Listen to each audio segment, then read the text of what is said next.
Hello everyone. तो स्वागत है आपका फिर से हमारे एसएससी एजुकेशन हब के इस यूट्यूब चैनल पर। तो आज हम फिर से चैप्टर 3 का pair of linear equation into variable जो कि चल रहा है उसकी एक्सरसाइज 3.1 का पार्ट 5 देखने वाले हैं। और पार्ट 4 में हमने क्वेश्चन नंबर 2 तक जितने भी पार्ट थे क्वेश्चन नंबर 2 के सारे डिस्कस कर लिए। ठीक है, अगर आपने क्वेश्चन नंबर 2 अगर अच्छे से कर लिया है तो क्वेश्चन नंबर 3 में भी वही है जो चीज हम पीछे पढ़ के आए हैं। ठीक है, तो हम आज डायरेक्ट क्वेश्चन करेंगे, टाइम वेस्ट नहीं करेंगे, है ना।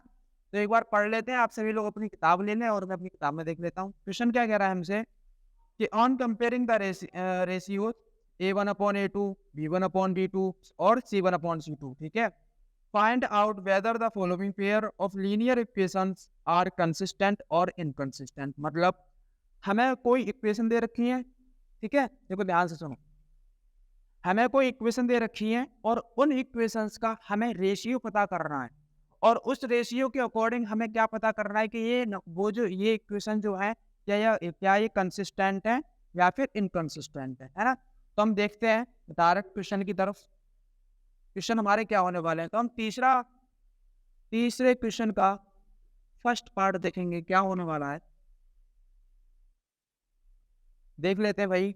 हमें दे रखा है एक पहली इक्वेशन दे रखी है 3x + 2y = 5।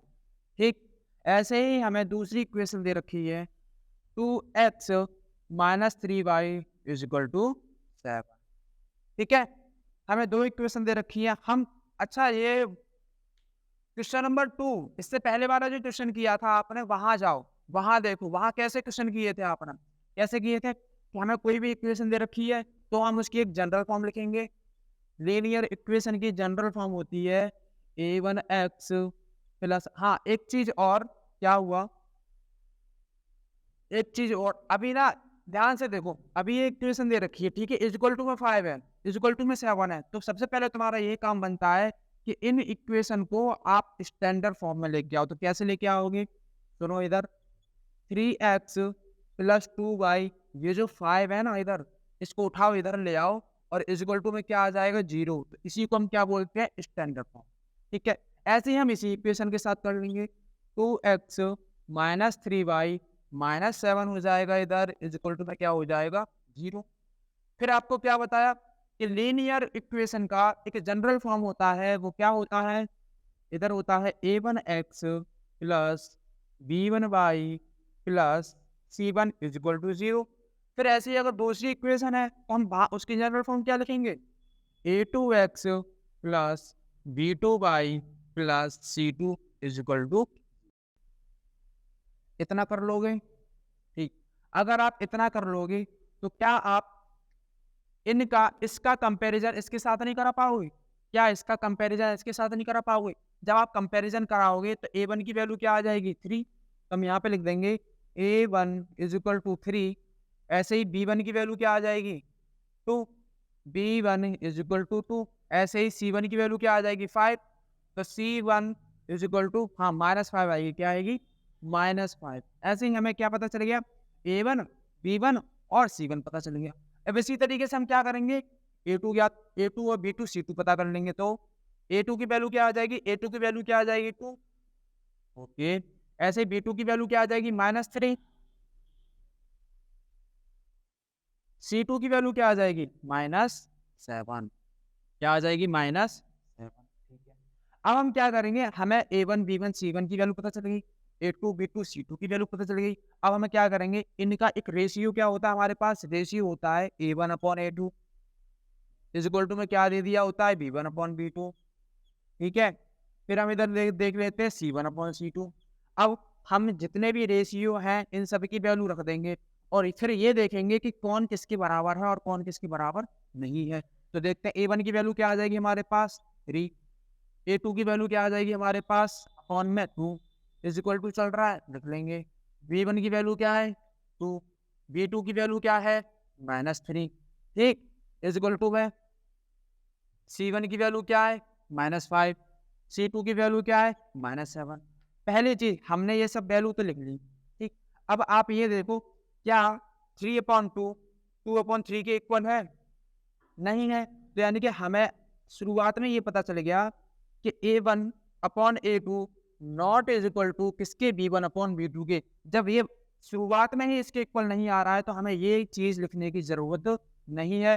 तो हमें यहाँ से ये पता चल गया कि जो रेशियो होगा ना, जो रेशियो होगा हमारे पास ये आ जाएगा a1/a2 not is equal to किसके है, b1/b2 के। और कल वाली क्लास स्टार्ट करने से पहले मैंने आपको रेशियो के बारे में ना बताया था थोड़ा सा, कि जब भी आपको कहीं रेशियो की ये वाली फॉर्म दिखे तो वो लाइनें कैसी लाइनें होती हैं। देखो हमें तीन चीजें पता होती हैं, लाइन, ठीक, उनके सॉल्यूशन, कितने सॉल्यूशन निकलेंगे, और वो लाइन है कैसे, कंसिस्टेंट है या फिर इनकंसिस्टेंट है। तो कैसे देखेंगे, कैसी लाइन है ये, इंटरसेक्टिंग लाइन। कैसी लाइन है,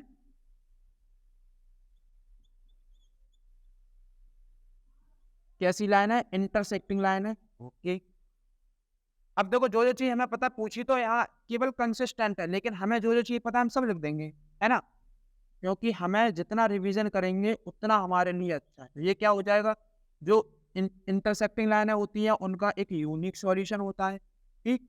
और जब यूनिक सॉल्यूशन होता है तो वो लाइनें कैसी होती हैं, वो लाइनें कैसी होती है, कंसिस्टेंट लाइन होती है। और हमारे सवाल में यही पूछा गया था कि कौन सी लाइन कंसिस्टेंट है और कौन सी लाइन कंसिस्टेंट नहीं। पहला क्लियर, ठीक, यही था करने का तरीका।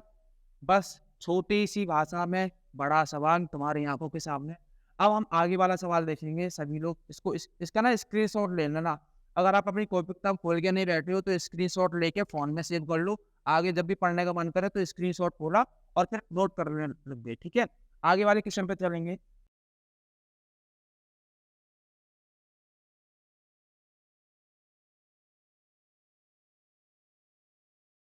आगे वाला क्वेश्चन क्या कह रहा है बच्चों, एक बार फिर से हम क्वेश्चन की तरफ।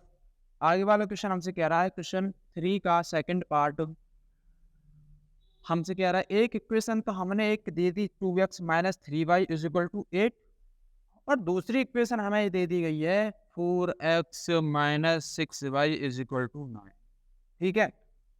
पहली चीज क्या बताई मैंने, कि जब भी इक्वल के बाहर जीरो के अलावा कुछ भी हो तो सबसे पहले क्या करना है, उस इक्वेशन को आप उसकी स्टैंडर्ड फॉर्म में लिखो।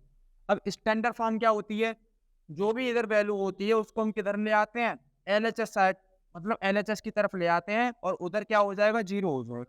तो standard form 2x minus 3y, इधर 8 आएगा उठ के तो -8 हो जाएगा और इज इक्वल में क्या हो जाएगा, 0, ठीक है। इसकी स्टैंडर्ड फॉर्म जो हो गई, इसकी क्या होगी,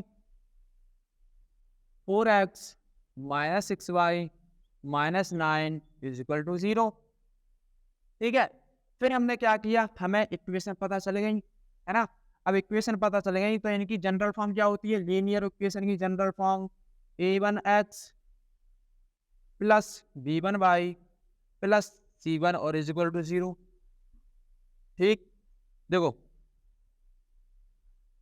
हमने जब पीछे वाले क्वेश्चन में जिस तरीके से सॉल्व किया था, है ना, पीछे वाला क्वेश्चन जिस तरीके से सॉल्व किया था वैसे ये वाला भी कर रहे हैं, कुछ भी अलग नहीं है। तो कैसे, यहाँ फिर देखेंगे। इसकी जनरल फॉर्म क्या हो जाएगी, a2x plus b2y plus c2 और इज इक्वल टू 0, ठीक है। अब हम क्या करेंगे, इसका कंपैरिजन इसके साथ करा देंगे तो हमें क्या पता चल जाएगा, हमें यहाँ से क्या पता चलेगा, a1 की वैल्यू पता चल जाएगी। a1 की वैल्यू कितनी हो जाएगी, 2। ऐसे ही b1 की वैल्यू कितनी हो जाएगी, -3। ऐसे ही c1 की वैल्यू कितनी हो जाएगी, -8, ठीक है। हमें इस इक्वेशन की वैल्यू पता चल गई। अब ऐसे ही इधर आ जाओ, इधर देखो a2 की वैल्यू कितनी हो जाएगी, 4। ऐसे ही b2 की वैल्यू कितनी हो जाएगी, -6। ऐसे ही c2 की वैल्यू कितनी हो जाएगी, -9। कुछ कर रहे हैं, कुछ नहीं कर रहे हैं, ठीक। अब हमें वैल्यू पता चल गई। अब हम क्या करेंगे, अब रेशियो कंपैरिजन करा के देखेंगे। रेशियो देखेंगे इनके a1/a2 b1/b2 is equal to में c1/c2। मैं लिख लेता हूँ अब फिर, लेकिन लिखने के बाद ये देखेंगे क्या ये इसके बराबर है। अगर ये इसके बराबर है तो हम c1/c2 को कंपैरिजन कराएंगे। अगर ये इसके बराबर नहीं आएगा तो इसको हम नहीं लिखेंगे। तो देख लेते हैं एक बार कि a1 की वैल्यू क्या है। a1 की वैल्यू हमें दे रखी है 2 A2 की वैल्यू क्या है 4 इज इक्वल टू में V1 की वैल्यू क्या है -3, B2 की वैल्यू क्या है -6 इज इक्वल टू में C1 की वैल्यू क्या है -8 और माइनस। देखो बच्चों एक बार, देखो माइनस से माइनस खत्म, ठीक है, 2 1 जा 2 और 2 2 जा 4, ठीक है, 1/2 आ गया इसका। इसका क्या हो जाएगा 3 1 जा 3 और 3 2 जा 6, यानी कि ये हो गया हमारे पास 1/2 इज इक्वल है किसके, इज इक्वल टू किसके 1/2। अब ये तो देखो माइनस से माइनस खत्म, क्या 8/2 कट जाएगा, 8 1 जा 8 और 8 2 जा 9 होता है, नहीं होता, तो यानी कि ये इक्वल नहीं रहेगा, यानी ये इक्वल नहीं रहेगा। तो हमें कितना पता चला, इतना पता चल गया। तो हमें कौन सी फॉर्म मिल गई बेटा, हमें मतलब क्या रेशियो मिला हमें, तो हमें ये वाला रेशियो मिला कि A1/A2 is equal to B1/B2 not is equal to किसके C1/C2 के। और जब भी हमें कहीं ये वाली फॉर्म देखने को मिलती है तो आप ये बताओ कि ये कौन सी लाइन होती है, ये कौन सी लाइन होती है, तो क्या बताओगे। जब A1/A2 इज इक्वल टू नहीं होता है, बराबर नहीं होता है किसके B1/B2 के, तो वो इंटरसेक्टिंग लाइनें होती हैं। जब ये तीनों रेशियो आपस में बराबर हो जाते हैं तब ये कौन सी लाइन होती है, तब ये कोइंसिडेंट लाइन होती है, ठीक है। और जब दो एक रेशियो तो बराबर है, दूसरा रेशियो बराबर नहीं है, तो ये कौन सी लाइनें होंगी, ये पैरेलल लाइनें होंगी। कैसी लाइनें होंगी बेटा, ये पैरेलल, ठीक है। कौन सी लाइन, पैरेलल लाइन। और जब पैरेलल लाइन्स होती हैं तो उनके जो सॉल्यूशन होते हैं वो कैसे होते हैं बेटा, नो सॉल्यूशन होते हैं, हमने यही तो सीखा था। और जब नो सॉल्यूशन होते हैं तो वो लाइनें कैसी रहती हैं, वो लाइनें कैसी रहती हैं, इनकंसिस्टेंट रहती हैं बेटा।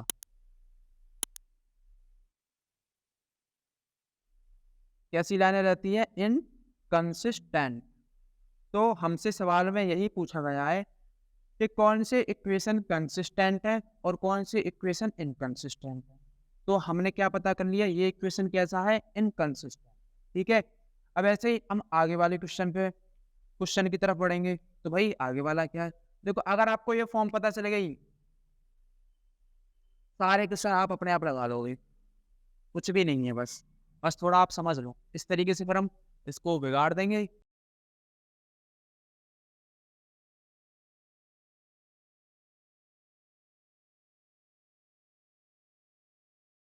आगे वाला क्वेश्चन देखेंगे फिर से, तीसरे क्वेश्चन का थर्ड क्या है, 3/2x plus 5/3 is equal to 7। दूसरा equation 9x minus 10y is equal to में 14। पहला स्टेप कि एक जो भी इक्वेशन लिखी है उसको स्टैंडर्ड फॉर्म में लिखो, 3/2x plus 5/3y standard form में लिखेंगे तो 7 इधर आ जाएगा, इज इक्वल टू में क्या हो जाएगा 0। ऐसे ही हम इसको लिखेंगे 9x minus 10y minus 14 is equal to में 0, ठीक। ऐसे ही अब हम क्या करेंगे कि ये लिखने के बाद अब हम कंपैरिजन कराएंगे किससे, जनरल फॉर्म से। तो ये हो जाएगा A1x plus B1y plus C1 is equal to 0। ऐसे ही इधर हो जाएगा A2x plus B2y plus C2 is equal to 0।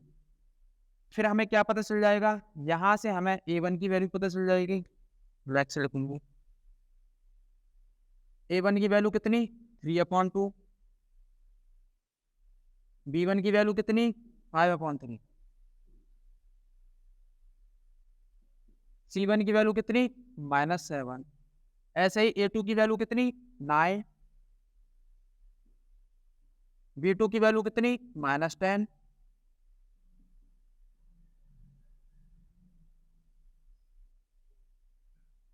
अरे -10। C2 की वैल्यू कितनी हो जाएगी, आप बोलो C2 की वैल्यू कितनी हो जाएगी -14। अब हमें वैल्यू पता चल गई है ना। अब फाइनल स्टेप हमारा क्या होता है, सर अब हम रेशियो को देखेंगे, क्या रेशियो क्या आ रहा है हमारे पास। तो कैसे कंपैरिजन कराएंगे रेशियो से, A1/A2 इज इक्वल टू में B1/B2 ठीक है, पहले इनको देख लो ये बराबर हो रहे हैं या नहीं, तब C1 अपॉन C2 की तरफ जाना।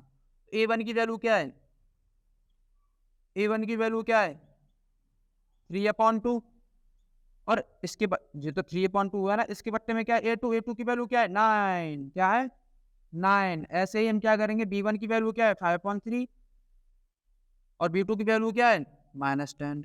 ओके, अब पहली बात देखो, अगर देखो ये तो पूरा एक नंबर है और इसके बट्टे में कोई नंबर लिखा हुआ है, ठीक है, तो हम क्या करेंगे, जो भी बट्टे के ऊपर जो बीच में जो नंबर होगा ना, वो इसके साथ किस में आ जाएगा, मल्टीप्लाई में आ जाता है, और ये किस में आ जाएगा, ये भी मल्टीप्लाई में आ जाएगा। तो हम क्या करेंगे, फिर से इधर देखो सॉल्व करेंगे कि 3/2 और इंटू में क्या हो जाएगा 9, और इधर भी क्या हो जाएगा 5/2 और इंटू में क्या हो जाएगा 3 इंटू माइनस का 10। अब इधर देख लो, इसकी वैल्यू क्या है 3/9 टू 18 इज इक्वल टू में 5/10 3 30 माइनस का, और माइनस कहाँ पहुंच जाएगा, माइनस पहुंच जाएगा ऊपर, कट जाएगा ये 3 1 3 और 3 6 18, 5 1 5 और 5 6 30। तो हमें क्या मिल गया 1/6 और क्या मिल गया माइनस का 1/6। तो आप ये बताओ 1/6 और माइनस का 1/6 बराबर है, बराबर है नहीं है, तो हम क्या लिख देंगे यहाँ पर कि ये बराबर नहीं है। जब ये रेशियो बराबर नहीं है तो हमें क्या पता चलेगा, हमें ये पता चलेगा कि A1/A2 बराबर नहीं है किसके, B1/B2 के, ठीक है ना। और जब B1/B2 के बराबर नहीं है तो ये पहली बात, जो चीज़ हमें पता है हमें सीखी है वो सब लिख दो। पहली बात तो ये इंटरसेक्टिंग लाइनें होंगी, दूसरी बात इनका एक यूनिक सॉल्यूशन होगा,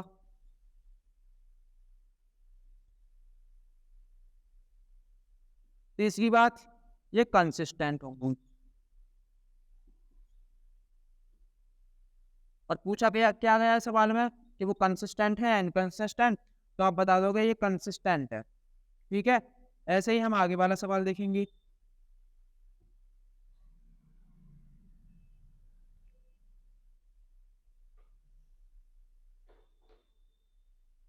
आगे वाला सवाल देखें,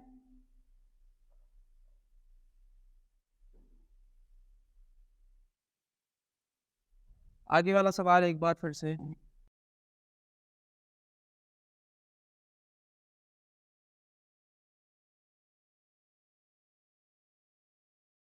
question number 4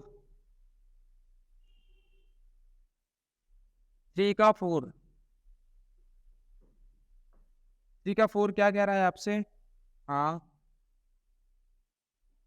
5x - 3y is equal to 11, और यहाँ पर हो जाएगा माइनस का 10x + 6y is equal to 22 minus का, ठीक है।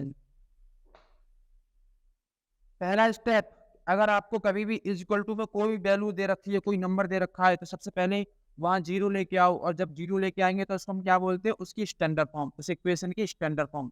तो यहाँ हो जाएगा 5x माइनस का 3y, और इधर आ जाएगा तो ये हो जाएगा -11, वो इधर हो जाएगा इसको, ऐसे इधर हो जाएगा माइनस का 10x प्लस का 6y, और यहाँ क्या हो जाएगा प्लस का 22 और इज इक्वल टू में 0। फिर दूसरी बात, जब हमें ये दे रखा हो तब हम इनका जनरल फॉर्म लिखेंगे, A1x plus B1y plus C1 is equal to 0, फिर से A2x plus B2y plus C2 is equal to 0।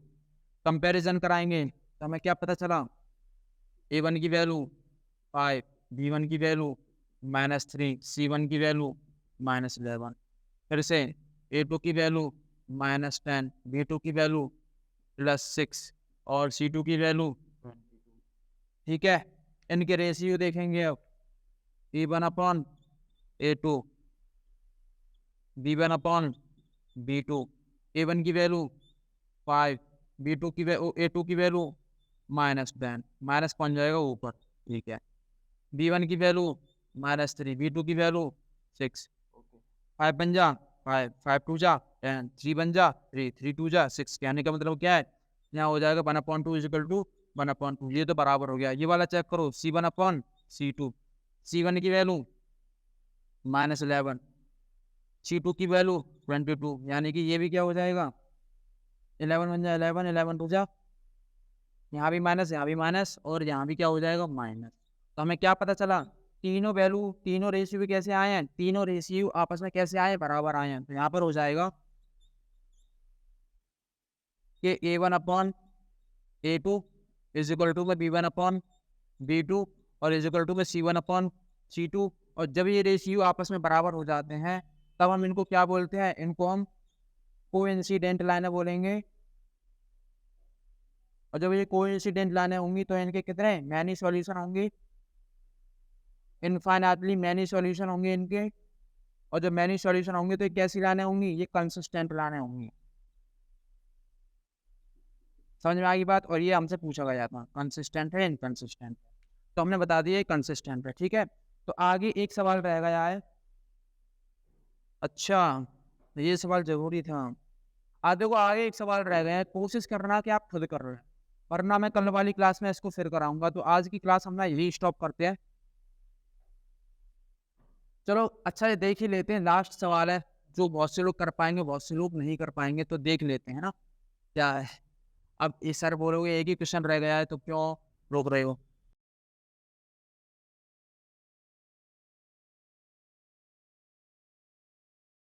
चलो भाई, लास्ट क्वेश्चन है हमारा, क्वेश्चन नंबर 3 का last 5th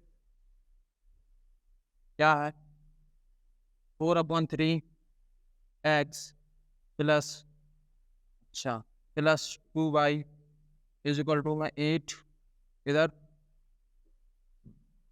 2x plus 3y is equal to में 12।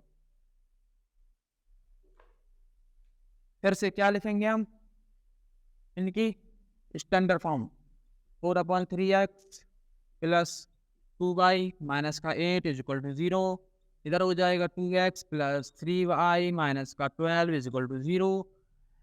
इनकी जनरल फॉर्म लिखेंगे, कंपैरिजन कराएंगे। a1x क्या, a1x plus b1y plus c1 is equal to 0, a2x plus b2y plus c2 is equal to 0। Value कितनी आ गई जल्दी देखिएगा, a1 की वैल्यू कितनी आ गई, a1 की वैल्यू आ गई 4/3, b1 की वैल्यू कितनी आ गई, b1 की वैल्यू आ गई 2। देखो a1 की वैल्यू 4/3, b1 की वैल्यू 2, और c1 की वैल्यू कितनी आ गई, c1 की वैल्यू आ गई -8। ऐसे ही a2 की वैल्यू कितनी आ गई, a2 की वैल्यू आ गई 2, b2 की वैल्यू कितनी आ गई, b2 की वैल्यू आ गई 3, c2 की वैल्यू कितनी आ गई, c2 की वैल्यू आ गई -12। जब हमें वैल्यू पता चलेगी तो इनके रेशियो देखेंगे, रेशियो क्या होंगे, a1/a2, b1/b2, a1 की वैल्यू 4/3, a2 की वैल्यू 2, ठीक है, बराबर b1 की वैल्यू 2 और b2 की वैल्यू 3। ओके, अब हम क्या करेंगे, हाँ, जब ये 3 नीचे आ जाएगा तो 2 के साथ मल्टीप्लाई हो जाएगा, तो 3 इंटू 2 इज इक्वल टू में क्या हो जाएगा 2/3।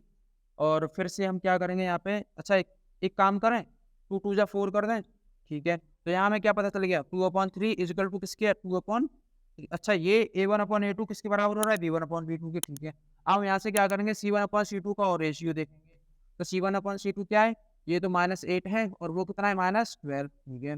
तो यहाँ पर क्या हो जाएगा, 4 2 जा 8 और 4 3 जा 12 और माइनस से माइनस खत्म, यानी कि ये भी क्या आ गया 2/3, यानी कि ये भी क्या आ गया 2/3। आखिर में तीनों रेशियो कैसे हो गए, बराबर हो गए, है ना। तो हमें रेशियो का रिजल्ट क्या मिला, हमें रेशियो का रिजल्ट मिला a1/a2, b1/b2 क्या हो जाएगा c1/c2।